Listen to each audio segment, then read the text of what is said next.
o shiur de hoje a gente vai fazer Leilu Nishma. Qual é o nome da... O nome é Rosana Bat Jonita. Rosana Bat Jonita.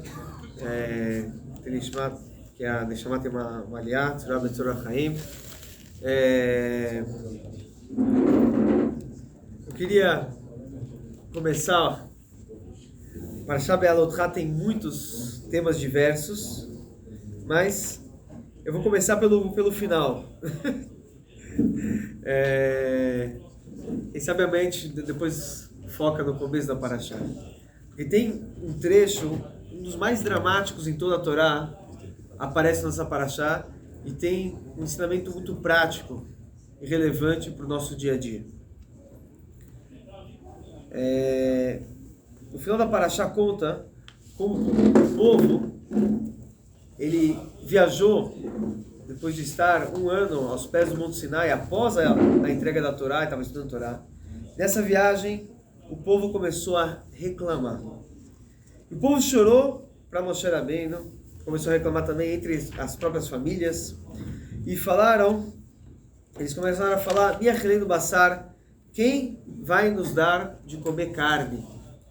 Eles começaram a falar: lembramos do sushi, né? Lembramos do Zachar Tadagá, lembramos do peixe que a gente comia em Mitzrayim, dos pepinos, as melancias, os alhos porós, cebolas, alhos, né? Lembramos todo esse tipo de comida. E aqui, no deserto, só temos o maná. Eles começaram a reclamar. E nesse momento, Moshe Rabbeinu escutou essa reclamação e está escrito que foi muito mal nos olhos de Moshe Rabbeinu. E aqui acontece uma coisa jamais vista em toda a Torá. Moshe Rabbeinu, ele vai para Deus e escutem só o que Moshe Rabbeinu ele diz para Deus. Será que fui eu que dei a luz a esse povo? Eu sou a mãe deles, né? Eu carreguei eles no colo, né? De onde eu vou tirar carne para dar para todo esse povo que eles estão chorando para mim? Ele falou: eu não consigo sozinho carregar todo esse povo. Ele diz: Imkar, e se você quer que eu Imkar atoseli, se é dessa forma que o senhor quer dizer, para eu continuar líder desse povo, Hargeni Narog, me mate logo, por favor. Olha as palavras que Moshe Rabbeinu diz: me mata, não aguento mais. Por favor, Imatzatechem benecha, né? Se eu encontro favor em seus olhos, ele está preferindo a morte. Imagina, Moshe Rabbeinu, o grande líder, ele aguentou poucas e boas, ele liderou o povo pelos momentos muito dramáticos, ele nunca chegou a tal ponto de quebrar, né? E aqui parece que aconteceu alguma coisa, aqui, Chapinha, alguma coisa mexeu aqui com Moshe Rabbeinu que quebrou o seu espírito de tal forma que ele está pedindo literalmente: Deus, melhor acabar logo com isso, me mata logo, eu não aguento mais. O que pode ter quebrado o espírito do nosso maior líder, Moshe Rabbeinu? E a resposta de Deus para esse episódio, ele fala, Deus ele diz aqui, Vamer Hashem el Moshe, Deus fala para Moshe Rabbeinu, Esfalish vimish, miziknei Israel, junte 70 anciões, né? E aí, eu vou pegar um pouco do seu espírito que está sobre você e eu vou colocar sobre eles. Eles também serão profetas. E aí, nesse momento, a profecia vai sair de Moshe Rabbeinu e eles também começaram a profetizar. E está escrito que eles profetizaram Velo Yasaf, não para. Então, tem explicações que significa Velo Yasaf.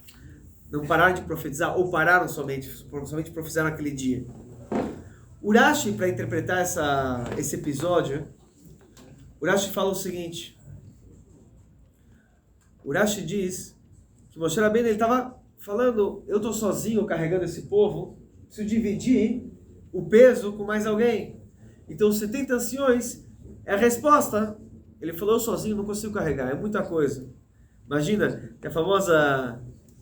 Contam que uma vez não sei se era o Ben Gurion, que foi falar com Reagan, eu acho, Ronald Reagan, ele falou, nos Estados Unidos, ele falou que ele não estava mais aguentando o seu primeiro-ministro de Israel. Ele falou, pô, na época Israel tinha, sei lá, 2 milhões de habitantes, 2, 3 milhões, quem derrubou.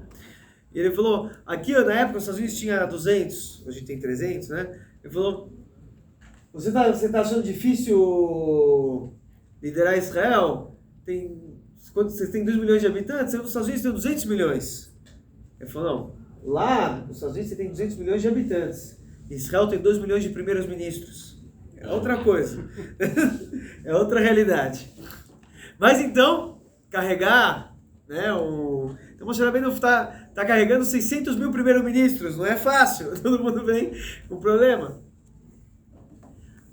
A dificuldade, o Nachmanides ele fala, ele questiona sobre isso, sobre esse Rashi e tudo, ele fala, o que os 70 anciões, que viraram 70 profetas, o que eles ajudaram nesse caso? Afinal, Moshe Rabbeinu, eles não iam trazer, se Moshe Rabbeinu conseguia dar carne e comida, eles também não conseguiam. Moshe Rabbeinu depois conseguiu com Deus. Deus podia prover essa carne. E se precisa de ajuda para liderar o povo, isso já foi algo que a gente vê, inclusive no começo dessa paraxá fala, como Moshe Rabbeinu ele se despede do seu sogro. O sogro de Moshe Rabbeinu já tinha falado em Parashat entrou lá em Shemot, a gente estudou. Quando o sogro veio, ele falou, você sozinho julgando o povo não dá. Precisa dividir aí, delegar um pouquinho. E Moshe Rabbeinu delegou juízes, muitos juízes. Juízes para 100, para 1000, para 10, quer dizer, tinha outros líderes. No início do Chumash de Shemot, a gente vê que tem os líderes de cada tribo também, de famílias. Ou seja, já existiam líderes para delegar. Então, o Ramado fala, os líderes, os problemas, que vão, não é qualquer probleminha que vai chegando ao ouvido de Moshe Rabbeinu. Quer dizer, tem barreiras aí, né, para encheção que vai chegando. Conta que uma vez veio uma senhora falar com o Rabino, e ela veio falar para o Rabino todas as suras, começou a contar as suras da vida da casa dela, começou a contar cheio de coisa. Uma vida com muita dificuldade. No final da conversa, depois de 1 hora, ela contando todas as suras, ela fala, Rabino, o Rabino não deu solução nenhuma, ela falou, Rabino, você faz milagre. Você realiza milagres. Ela falou, por quê? Ela falou assim, olha, quando eu vim aqui, eu estava com uma dor de cabeça monstro, negócio horrível, e agora passou. O Rabino falou, é verdade, passou da sua cabeça para minha. Mas, então, Moshe Rabbeinu, ele tá aí, o Ramado fala, talvez querendo os outros profetas, para o povo ver, que não é só para ele vir reclamar com ele, tem outros para reclamar. Mas, quer dizer, isso, de certa forma, isso não resolve a nossa questão. Por quê?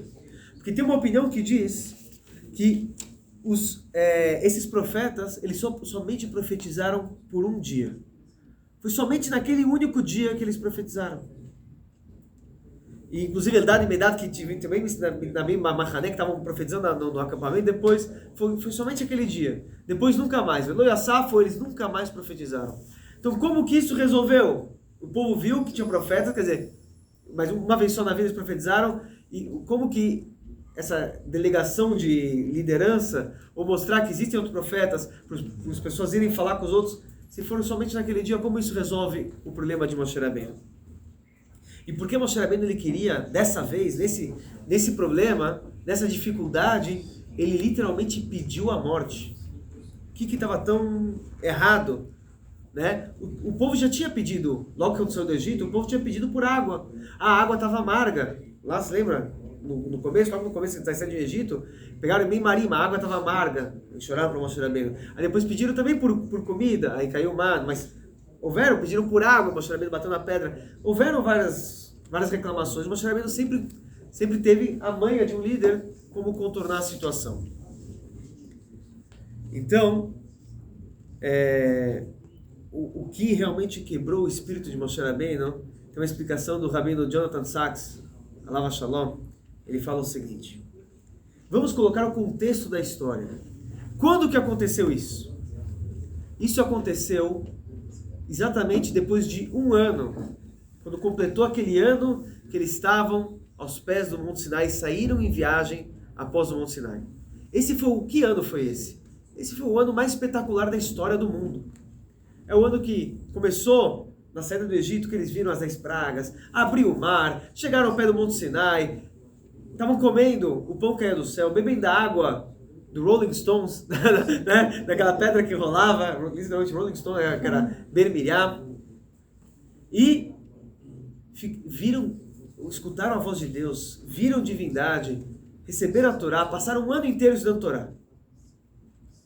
O que Moshe Rabbeinu esperava deles, e aí o que quebrou o espírito de Moshe Rabbeinu, que ele preferiu a morte, foi quando após um ano intenso como esse, de muita espiritualidade, o que o povo pediu? O povo pediu, eu quero um bom steak, eu quero um bom churrasco, eu quero um sushi. Não foi o que ele estava querendo dizer, quem vai dar carne para esse povo e nada que se dá vai ser suficiente. Isso que ele fala para Deus. Não importa quanta carne você vai dar para eles, vai ser suficiente. Ele falou, cadê o foco? E na verdade, o que ele estava querendo dizer é o seguinte, o que quebrou o espírito dele é o sentimento do fracasso. O sentimento de derrota. Ele estava falando, eu estou aqui investindo para esse povo um ano inteiro ensinando Torá, ensinando a rezar, a se conectar com Deus. E a primeira coisa que eles me pedem quando sai de toda essa aula de um ano de Torá e mitzvot, e 10 pragas, e abrir o mar e tudo, viram Deus. E o que eles falam? Queremos sushi, queremos carne, queremos pepino, queremos melancia. Onde está a cabeça deles? O sentimento dele era de que tudo foi em vão. Isso é maior, toda energia.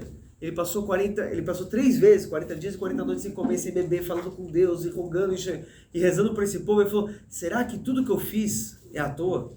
Será que toda a energia gasta não teve resultado? E isso é o que quebra um líder tão grande como Moshe Rabbeinu. Ele não vê o fruto do seu labor, do seu esforço, do seu trabalho, o resultado de uma vida literalmente de abnegação que ele tinha pelo povo. Ele estava disposto a morrer, sacrificar pelo povo, e ele fala, será que nada do meu esforço deu resultado? Isso quebra o espírito de qualquer um. Então, qual a resposta que Deus deu para ele? Deus, ele falou, vou pegar um pouco do seu espírito e passar para os 70 profetas. Você vai ver que, na verdade, em vida, você vai conseguir ver as pessoas profetizando através do seu próprio espírito. Por quê? Nossos sábios falam, os anciões mesmo, eles falam o seguinte, que Moshe Rabbeinu, ele é como o sol, e Yoshua é como a lua. Moshe Rabbeinu, ele tinha tanta luz. Quando o sol está brilhando, você não vê a lua nem as estrelas. Na verdade, de dia às vezes consegue ver um pouco do reflexo da lua, mas as estrelas você não vê de dia.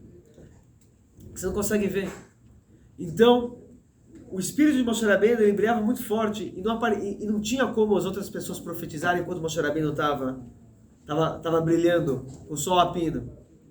Então, Deus quis mostrar que parecia, as pessoas estão pedindo por carne, por sushi, mas não.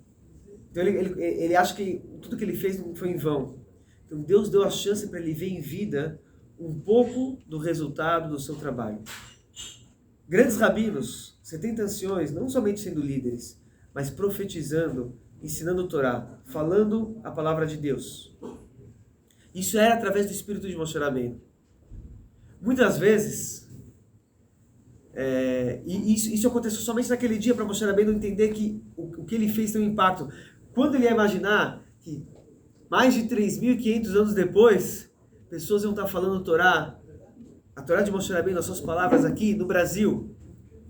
Então ele achou que ele estava achando que aquilo que ele falava não estava tendo impacto, não estava influenciando as pessoas não estavam entendendo a mensagem. Não, ia ter pessoas estudando a Torá e cumprindo as mitzvot e tendo impacto e mudando as suas vidas através das palavras de Moshe Rabbeinu. Mas o que acontece? Muitas vezes, nós mesmos fazemos esse erro de forma corriqueira. Nós não damos o feedback. a gente não fala para a pessoa o impacto que ele deu em nossas vidas. É normal, quando chega por exemplo, estamos concluindo já Shiva, né? E é uma coisa que acontece muito em Shiva, em momentos assim, que as pessoas vêm falar histórias e coisas, como aquela pessoa que faleceu, ela impactou em sua vida. E se pergunta, por que você não falou isso quando ela estava viva? Será que você contou isso para essa pessoa? Tem muita gente que fala, a pessoa deve parar para pensar às vezes, quem mais impactou a sua vida? De forma positiva. Vai lá e liga para aquela pessoa e fala, olha, vou te falar uma coisa, há 5 anos atrás você falou isso, isso e aquilo, isso mexeu com a minha vida, isso mudou, ou você fez isso, você fez um favor para mim, agradece. Fala para essa pessoa em vida, é importante a pessoa saber que o que ele se dedicou, né, não foi em vão. Porque isso, da pessoa não ver o resultado do seu trabalho, pode quebrar até mesmo grandes líderes. Dizem que o Rebbe anterior escreve isso sobre o seu pai, o Rebbe Rashab, que ele foi em 1903 para Viena, para um encontro muito importante. Ele foi se encontrar com Sigmund Freud. Na época ele ainda não estava tão famoso como o pai da psicanálise, ele era conhecido como um médico, um doutor, né, neurologista. E o que ele foi conversar com ele? Justamente sobre esse tema. O Rebbe Rashab, ele estava com um espírito triste, né? E o Sigmund Freud, qual foi a dica que ele falou para ele? Pede para que os seus Hassidim deem feedback, né? Dê uma resposta das coisas que eles estão fazendo. O Rebbe pedia isso constantemente, né? O Rebbe pedia isso dos Hassidim. Todos os Hassidim mandavam cartas para o Rebbe falando dos problemas, né? Tá doente, tá com isso, tá com aquilo. O Rebbe muitas vezes ele falava, depois que ele deu uma brachá, aconteceu, né? A pessoa teve um milagre e tudo. Responde também com boas notícias. Não conta só as suras, né? Quando deu certo e tudo, manda uma carta falando, olha, teve uma pessoa que mandou uma vez uma carta para o Rebbe, que quando caiu o muro de Berlim e a União Soviética, foi para Dnepropetrovsk, que é o lugar que o Rebbe nasceu, a cidade do Rebbe nasceu. Hoje em dia lá, agora está na Ucrânia, também está em guerra, mas se construiu a maior sinagoga do mundo, inclusive lá. Estava crescendo muito o judaísmo e tudo. Então uma pessoa visitou e contou, antes de construir essa maior sinagoga, mas estava construindo muito judaísmo, né? O renascimento do judaísmo na ex-União Soviética, na Rússia. Então uma pessoa mandou uma carta contando todas as atividades que estão acontecendo na cidade onde o Rebbe nasceu. O Rebbe falou, isso é como água para uma pessoa que está sedenta no deserto. Falar uma coisa boa, uma notícia boa, né? O impacto positivo das atividades que a pessoa fez é uma coisa super importante. Concluo com uma história que o Rebbe, uma vez veio uma pessoa do Bnei Akiva, e que fazia atividades todo Shabbat, né? Como se faz o Bnei Akiva, aqui temos representantes também do Bnei Akiva, Madrechim. E ele falou que ele era um grande líder, do Bnei Akiva nos Estados Unidos e tudo. Ele fazia muitas atividades, ele era um dos chefes do Bnei Akiva mesmo. E ele chegou pro Rebbe e falou, eu vejo que eu falo com os jovens, né? E as coisas, você fala, e parece que os jovens não mudam. Parece que a mensagem não entra, parece que eu estou falando com a parede, né? E eu não estou vendo o resultado, eu quero parar com isso, eu quero parar de dirigir o Bnei Akiva, eu quero parar com essa história, não estou vendo o resultado.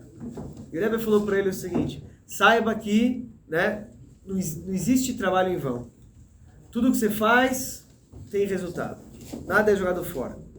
Né? A gente fala, Zorim Bedima Berina Ktsor, aqueles que, anotei livro, aquele que planta com lágrimas, ele colhe cantando.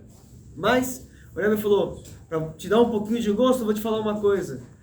Pode ser que uma vez estava falando no shiur do Bnei Akiva ali, estava falando sobre como temos uma tradição milenar, né, judaica, uma corrente contínua, desde Avraham, Yitzhak, Yaakov, milhares de anos.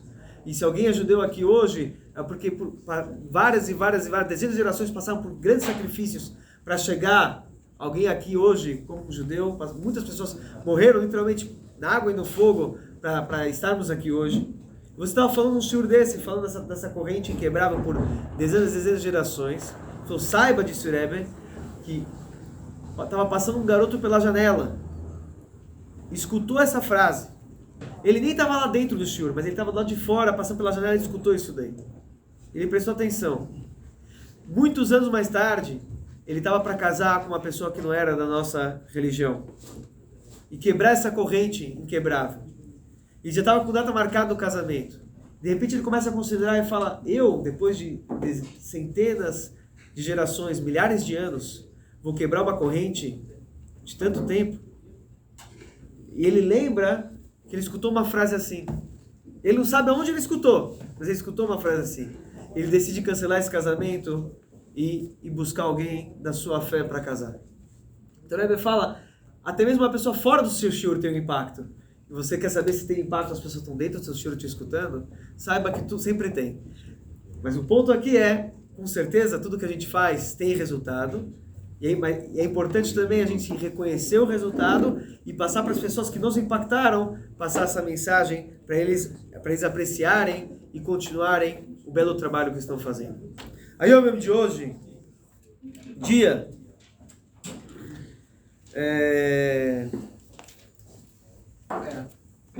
15 de Sivan, Betchilá é o Rabbeinu Agodel Oimer Drushim Tsarim Bimioid. No começo, o Alter Rebbe ele fazia pronunciamentos muito breves, curtos. Marish Aleivo, Maliv Bimioid. Eles eram curtos, mas eles eram fortes. Eles comoviam os corações, os ouvintes, inflamavam as suas emoções. Venikru Beshem Drochim. Eles eram chamados de Drachim, né? Caminhos. Acharkach Nikru Igros. Depois eles ficavam um pouquinho mais compridos. E vem Baruch Mioiser. E eram as Igrot, né? Epístolas.